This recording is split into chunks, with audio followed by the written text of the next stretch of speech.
is my African safari experience. It's the second half to my sort of Africa.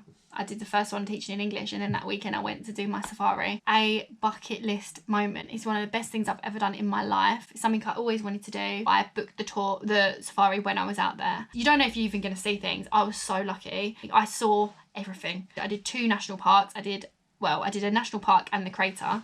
So Tanzanian National Park. So the first day, so I got picked up from where I was staying at my host family. And the first sighting I think we had was the monkeys, because they're just there as soon as you get to the national park. They're actually in the car park and everything. Like big elephants coming close, they had babies, and they crossed the road in front of us like a whole family. They came so close. Like I can't even expect. My videos, hopefully I caught the moments well, but obviously it's nothing like when you're in real life. It's probably really dangerous and scary for some people, but I loved it. Just didn't even feel scared not with the elephants.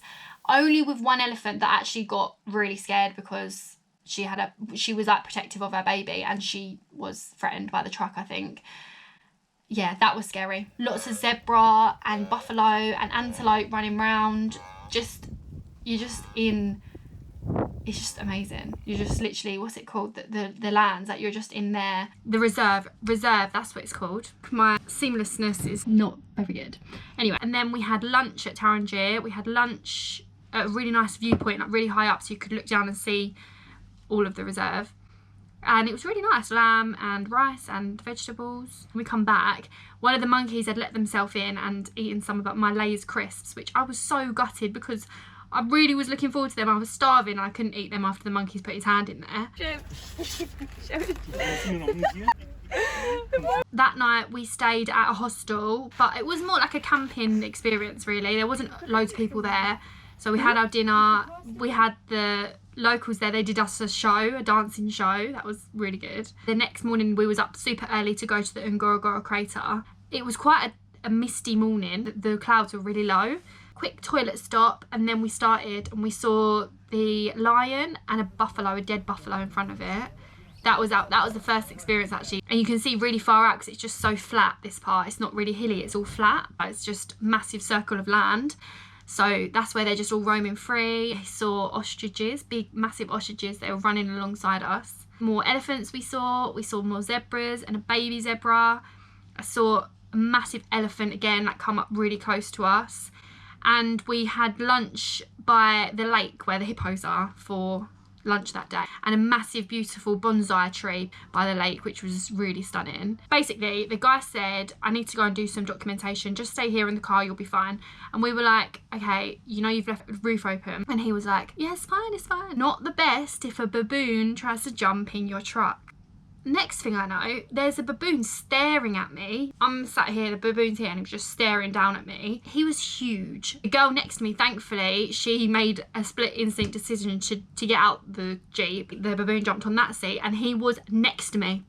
I swear to God, he was basically the same size as me. They were like big Jeeps, so the seats aren't small. I had my phone. Don't ask me why. I felt the need. I took a photo. There was Pringles in the Jeep and he could see them and he just wanted the food. Thankfully, the flash wasn't on as well because he could have probably attacked me and I wouldn't be here to share my tale. That was probably more scary than the protective elephant. On the way home from that one, we went and stopped off at sort of like an art, I don't know what it was. It wasn't an exhibition. You could buy artwork there. And there was some really pretty artwork. And they had like a map of Kenya and where Tanzania joins on, and it was just really interesting. I had one more day at the school before I came home. The safari was just incredible. I had the best time ever. It is such a bucket list thing to do. If you've ever thought about doing a safari, do not hesitate to go. You have to go. I know it's expensive, the flights to Africa, yes, and sometimes the packages are super expensive, but I put mine out there and I think it was only like 400 for the weekend, which I don't think is bad at all. It was very basic, the camping, very basic, but to be honest, for the experience you get and you're safe and you're with, what's it called? You have a safari truck driver and he stays with you the whole time. I will tag what I can on my blog, and I hope I've captured what I can with the videos and photos I got, because I've been meaning to show these for so long. I've had these stored. And I've just recently seen like Kyra May has just gone and done her massive tour of Africa. Honestly, Africa is such a beautiful country, stunning. The sunset, sunrise, The people are so hospitable, they really are. They want you to have the best time and enjoy their country. You just meet so many people from all over the world. Like, this is such a bucket list thing for everyone. If you love animals, I don't think it can get better than this experience, because they're in their natural habitat, it's not a zoo, and you're in their world and you're just seeing them roam so freely.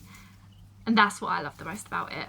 If you made it to the end of this video, again, I'm really grateful. I'm not sure what the next one will be, but thank you again, and hopefully see you in the next video. Bye.